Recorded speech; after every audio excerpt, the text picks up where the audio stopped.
Echoes of the Past, a grandmother's untold tale. Eleanor Vance had long perfected the art of living a life meticulously curated, a serene facade built upon the turbulent currents of a buried past.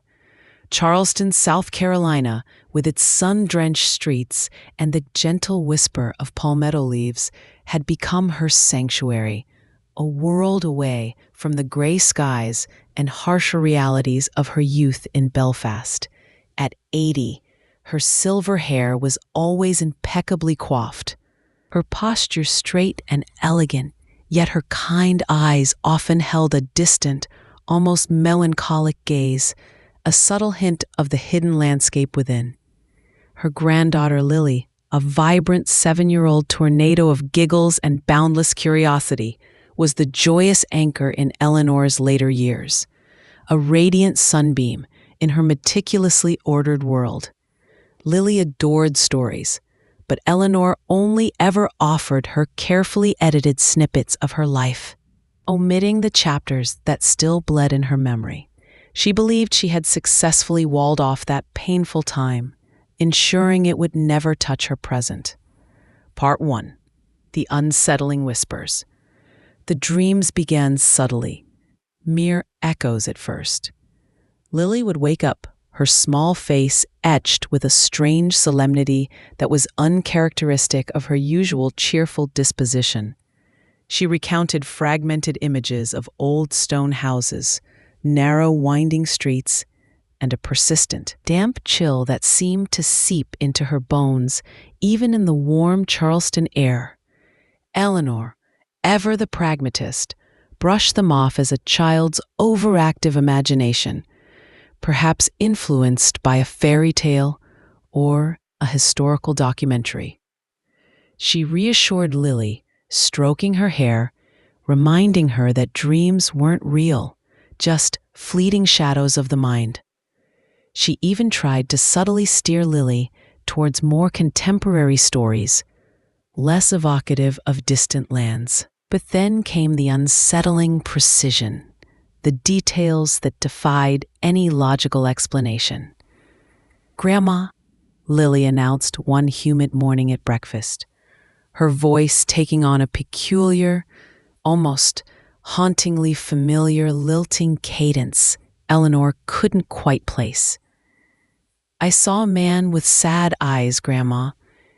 He sang a song about the sea, and his name was Liam. He was so kind." Eleanor froze, the ceramic teacup clattering against its saucer, a sharp, unnerving sound in the quiet kitchen. Liam, a name she hadn't uttered, hadn't even truly allowed herself to think in over 6 decades. Liam, her Liam, the one from Belfast, with his eyes that held the sorrow of the world and a voice that could make the very air hum with emotion, a melody that still haunted her quiet moments. "Who told you that, Sweet Pea?" Eleanor asked, her voice tight, betraying none of the internal tremor that had begun to shake her to her core. She tried to sound casual, dismissive, her elegant facade cracking under the strain. Lily shrugged, her small hands buttering toast with intense, childish concentration. "No one. He was just there, in my dream. And there was a girl, Maeve, with bright red hair. She laughed a lot, Grandma. Like the sun, she had freckles, like me." Maeve, her best friend, her confidant, the vibrant Maeve with her fiery hair and infectious laugh, who had shared every secret, every hope, every youthful dream on the windswept, often troubled streets of post-war Belfast. Eleanor felt a cold dread creep up her spine, tightening its grip with each passing minute. This wasn't imagination. This was something far more profound and terrifying than any childish fancy. Lily was recounting not just her past, but the most deeply buried, most painfully guarded parts of it. The dreams intensified, growing more frequent, more vivid, and disturbingly specific. Lily would describe the acrid smell of peat fires hanging heavy in the air, the distant clang of church bells on a Sunday morning, the rough texture of a tweed jacket, the feel of cold, biting rain on her cheeks. She even started to mimic, unconsciously, a soft, almost imperceptible Irish lilt when describing her dream friends and the places she visited in her sleep. Sometimes, she'd use old Irish idioms like, "Grandma, my stomach is in knots, like a granny knot," a phrase Maeve used constantly. Eleanor observed her granddaughter with a growing sense of panic, a chilling fear that the past she had so desperately tried to bury, and memories she had meticulously bricked away behind layers of silence, were somehow manifesting themselves through this innocent child. Lily began to wake up exhausted, sometimes crying uncontrollably, burdened by emotions that clearly weren't her own. Her usually bright eyes were often shadowed with fatigue, and her teachers began to notice a shift in her usually bubbly personality. Part 2. The Cracks in the Facade. One particularly unsettling afternoon, Lily sat at Eleanor's antique grand piano, her small fingers fumbling with the keys, producing a discordant melody. She wasn't playing anything recognizable, but humming a tune Eleanor hadn't heard since her own youth, a haunting, melancholic Irish air that Liam used to sing to her, his voice a balm against the harshness of their lives. It was a tune so obscure, so personal, it couldn't possibly have been heard anywhere in Charleston. "Where did you hear that, darling?" Eleanor asked, her voice barely a whisper, her heart pounding a frantic rhythm against her ribs. She was trembling, a tremor that ran from her hands to her very soul. Lily looked up, her blue eyes clear and unblinking, holding a depth that seemed far beyond her 7 years. "He sang it to me. He said it was for when he missed the sea, Grandma. He said it was for when the world was too loud, too mean." Eleanor felt a wave of nausea, a dizzying swirl of past and present. The details were too precise, too personal, too deeply embedded in her own memory to be a mere coincidence. It was as if Lily wasn't dreaming, but remembering. But how? How could her 7-year-old granddaughter be privy to the most intimate and traumatic chapters of her youth? The question gnawed at her, eroding the carefully constructed piece of her life. She tried to dismiss it, to rationalize it, but the chilling evidence was right in front of her. Driven by a desperate, almost feverish need to understand, to make sense of this inexplicable connection between Lily and her buried past, Eleanor began to revisit her old belongings. She pulled out dusty photo albums from the attic, their pages brittle with age, the smell of old paper filling the quiet space. The faded black and white images brought back a deluge of emotions. The carefree laughter of teenage girls, the solemn faces of young men going off to war, the bombed-out buildings that scarred the Belfast landscape like open wounds. She found a picture of Liam, his arms slung around her, his eyes indeed filled with a profound, almost prophetic sadness. And Maeve, her fiery red hair a blurry halo around her joyful, defiant face. The pain of remembrance was sharp, a raw, fresh wound, but the need for answers was sharper still. She spent hours researching online, something she rarely did, her fingers stiff and arthritic on the keyboard, her eyes straining against the glare of the screen. She typed in names, dates, locations. Belfast, 1940s orphanage. The Troubles' impact on families. Liam O'Connell, Belfast. The search results. were a grim tapestry of poverty, unrest, and loss, mirroring the grim reality she had fled. Each article was a painful reminder of the trauma she had escaped. One evening, Lily woke up screaming, tears streaming down her face, her small body racked with tremors. "The noise, Grandma, so loud. And the fire, Mavis scared. Liam, he's gone." "You left us, Eleanor. Why did you leave?" Eleanor rushed to her, holding her trembling body, her own heart hammering against her ribs. "It's okay, baby, it's just a dream," she whispered, but her own voice was laced with fear, laced with a familiar, suffocating guilt. Willie wasn't just reliving something real.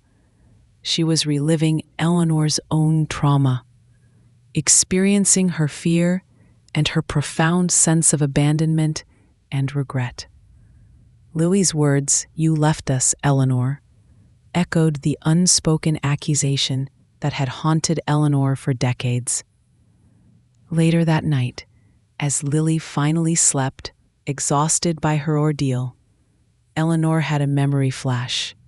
Not from Lily's dream, but from her own past, a chillingly clear image. Her last day in Belfast, the chaos, the sudden, deafening explosion. Liam, his face stark with fear, pushing her into a narrow alleyway, yelling, "Run, Eleanor, get out. I'll find you." And then, silence. A deafening, absolute silence, broken only by the distant sounds of sirens and cries. She had run, driven by terror and the desperate primal need to escape the devastation. She never looked back.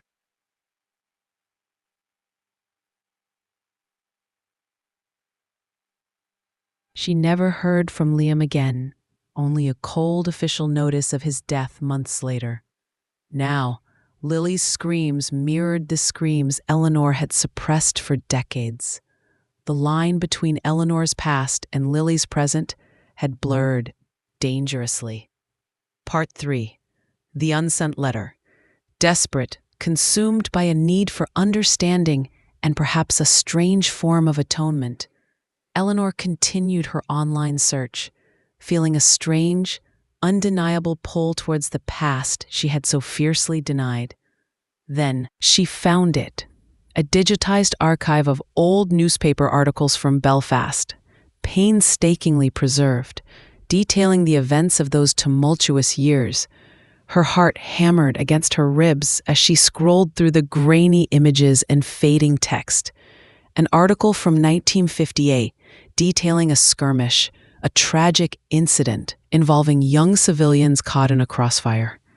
And there, buried in the stark, impersonal text, the name that made her breath catch in her throat. A cold hand squeezing her heart. Liam O'Connell, 22, among the casualties. Eleanor clutched her chest, the old pain resurfacing with a raw, visceral intensity, as if it had been waiting patiently for this moment. She had known he died.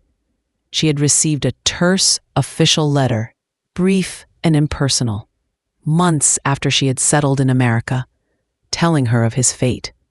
But to see it in print, to have the sterile confirmation, decades later, was a fresh wound, a reopening of a grief she thought she had buried under layers of time and distance.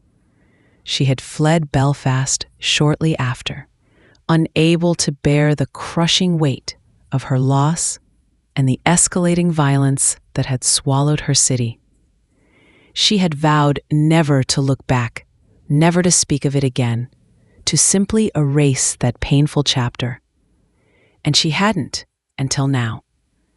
She continued to scroll, her eyes scanning for other familiar names, a desperate, fragile hope flickering within her. And then another shock. An article about a local orphanage, a plea for donations, describing the plight of children orphaned by the conflict. And among the names of dedicated volunteers and staff, Maeve Doherty. A small, blurry picture accompanied the article.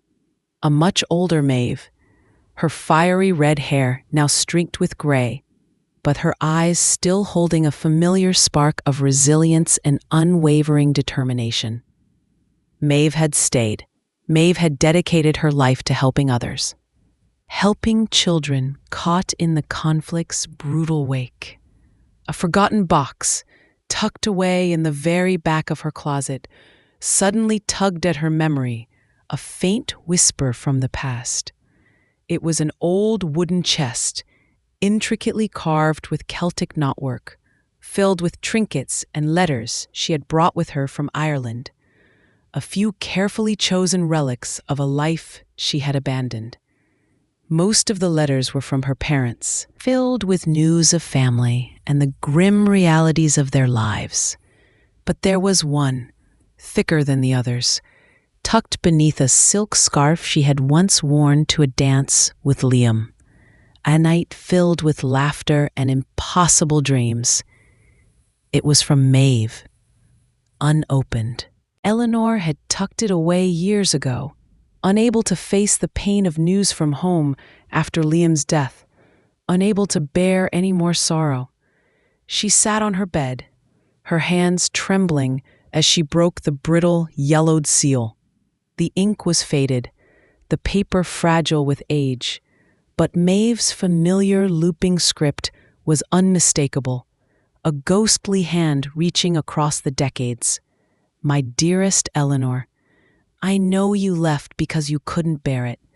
And believe me, I don't blame you. The city is a cruel place now, a shell of what it once was, and your heart was broken beyond repair. We all felt it, the crushing weight of loss.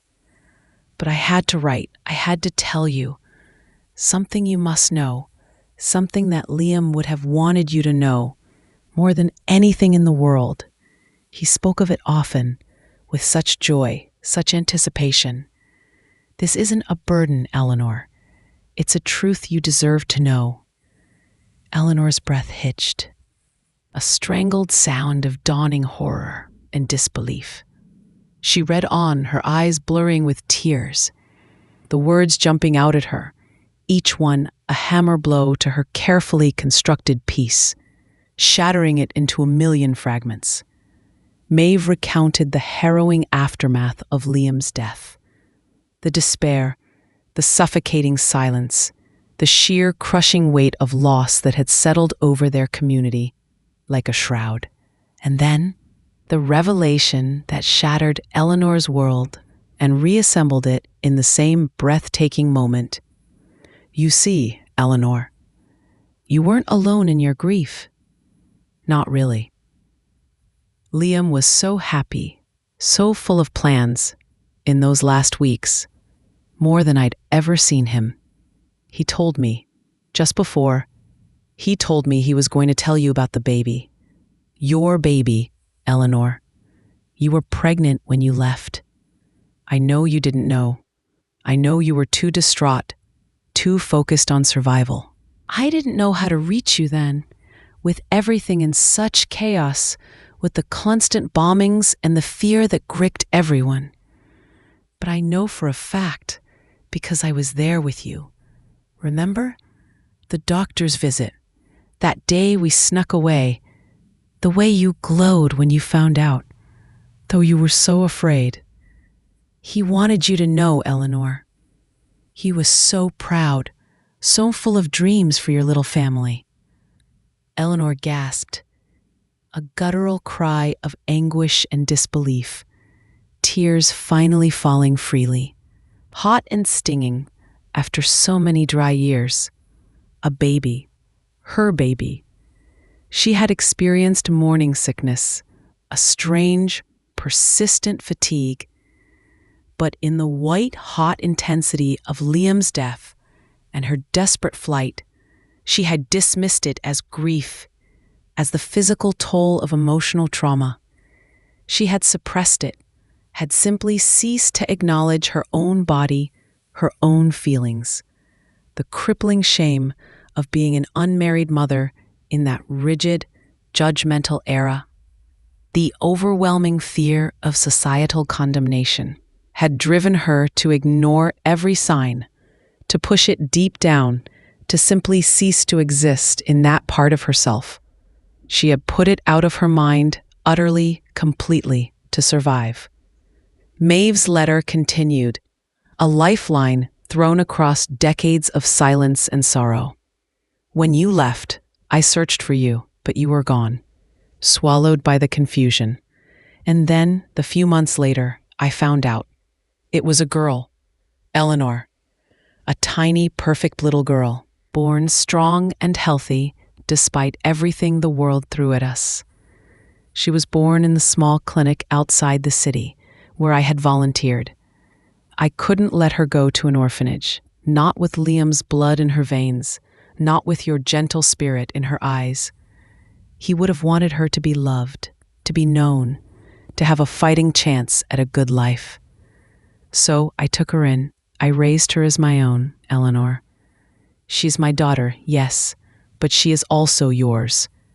I named her Eileen, after your grandmother, as you always said you would if you had a girl. She has your eyes, Eleanor, and Liam's spirit, his unwavering strength, his quiet determination. She carried so much of both of you. Eleanor finished the letter, her hands shaking so violently she almost dropped it. Her vision blurred by tears that had been dammed for a lifetime, now overflowing in a torrent of grief, revelation, and a strange nascent joy. Eileen, her daughter, not Liam's and Maeve's, hers. Maeve had given her the greatest gift, a legacy of selfless love and unimaginable sacrifice, keeping a secret for so long to protect them all. Part 4. A tapestry unveiled. Maeve's letter continued, painting a picture of Eileen's life. She grew up in Maeve's modest home, amidst the ongoing turmoil of Belfast, a bright, curious child. Maeve described Eileen's laughter, her intelligence, her quiet strength. She mentioned how Eileen often looked at old photographs, searching for a face that resembled hers, a silent, unspoken longing for the mother she never knew. Eileen grew up, found love, and built a family of her own. She had a daughter, who in turn had a daughter, Lily. Eleanor looked at Lily, who was now peacefully asleep on the sofa. A children's book open on her chest, her soft, even breaths filling the quiet room. Eileen. Eleanor had a daughter, a granddaughter, a great-granddaughter. And Lily, her bright, intuitive Lily, was connected to this lost lineage, a living bridge to a past Eleanor had tried so desperately to erase, a past that had refused to stay buried. Lily's dreams weren't random. They were an echo, a resonance of unresolved history, a bridge across time and memory, a cry from a branch of her family tree that had been cut off, longing to be reconnected. The suppressed memories, the untold story, had found a way to manifest through the most innocent of vessels, an urgent message from the past. It was as if her own daughter, Eileen, long gone, and Eileen's descendants, now connected through Lily, were reaching out from beyond, demanding that their story be heard, their existence acknowledged, their place in the family tapestry recognized. Eleanor slowly walked over to Lily, her legs feeling strangely light, yet steady. She gently stroked her granddaughter's soft hair, a tender gesture of connection. The sorrow was still there, a deep, aching void for the daughter she never knew, the life she never lived with Liam, the years of missed memories. But with it came an overwhelming sense of peace, a profound completeness. The fragmented pieces of her life, scattered across an ocean and decades of silence, had finally, miraculously, come together. The dark, mysterious puzzle of Lily's dreams had been solved, revealing a beautiful, intricate family tapestry woven with threads of love, sacrifice, and an enduring bond. She would tell Lily everything, not to burden her, but to share a legacy of unimaginable love, profound loss, and incredible resilience. She would tell her about Liam, about Maeve, about the courageous Eileen, the daughter who was raised by another, yet was forever her own. She would tell her about the cobblestone streets of Belfast, the haunting songs about the sea, and the enduring power of family, even across generations and untold stories. It was a story not just of pain, but of immense, unyielding love. The nightmares stopped. Lily still dreamed, but now they were peaceful, filled with laughter and the warmth of the sun, no longer tinged with the sorrow or chaos of a past that wasn't hers. The strange accent faded, replaced by her usual sweet Charleston drawl. The crushing weight Eleanor had carried for so long began to lift, replaced by a lightness she hadn't felt in decades, a sense of liberation. She had found not just a connection to her past, but a renewed sense of purpose in the present. Her life, once defined by a meticulously constructed silence, was now rich with the echoes of a love that transcended time, a family found, and a truth finally set gloriously free. And perhaps a trip to Ireland to meet the Maeve who kept her secret and raised her child was now on the horizon. The journey had only just begun.